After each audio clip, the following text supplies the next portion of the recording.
High all, good morning. Welcome to my channel food yummy.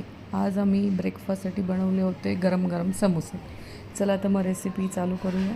इथे मी 1 cup मैदा घेतला आहे. त्याच्यात चवीनुसार मीठ ॲड केलं, हातावर चोळून थोडासा ओवा ॲड केला आणि 1 टेबलस्पून कच्चं तेल ॲड केलं आणि हे मिश्रण छान एकजीव करून त्याचा घट्ट गोळा मळून घेतला. आता हे मिश्रण एक अर्धा तास तरी मी तसंच झाकून भिजत ठेवलं. बटाट्याच्या भाजीसाठी इथे मी आलं, लसूण, मिरची, धणे, जिरे आणि थोडीशी बडीशेप हे मिश्रण मिक्सरमध्ये बारीक करून घेतलं. जाडसरच ठेवलं आहे.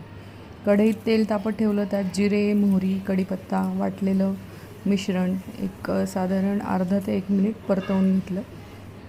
नंतर हळद, उकडलेला बटाटा आणि त्यात थोडेसे वाटाणेही टाकले होते आणि हे मिश्रण छान एकजीव करून घेतलं.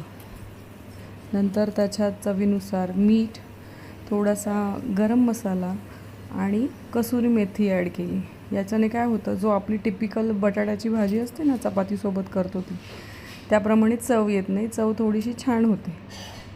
आता मळलेल्या कणकेचा एक छोटासा गोळा करून तो थोडासा उभट ओव्हल शेपमध्ये लाटून घेतला. अशा प्रकारे त्याला समोसाचा शेप देऊन त्यात केलेली भाजी भरली. मीडियम साईजचे बनवले आहेत इथे मी समोसे आणि असे ते छान दाबून छान समोसे बनवून घेतले. आता समोसे तळताना एक टिप आहे की तेल हे एकदम कडक गरम करायचं नाही, कडकडीत, नाहीतर त्यावरच्या आवरणाला छोटे छोटे बबल्स येतात. एकदम मंद कोमट असताना समोसे सोडायचे आणि हळूहळू भाजायचे. आता माझ्या इथे आले आहेत थोडेसे खरे, पण तुम्ही ट्राय करा की तेल खूप तापलेलं नसेल.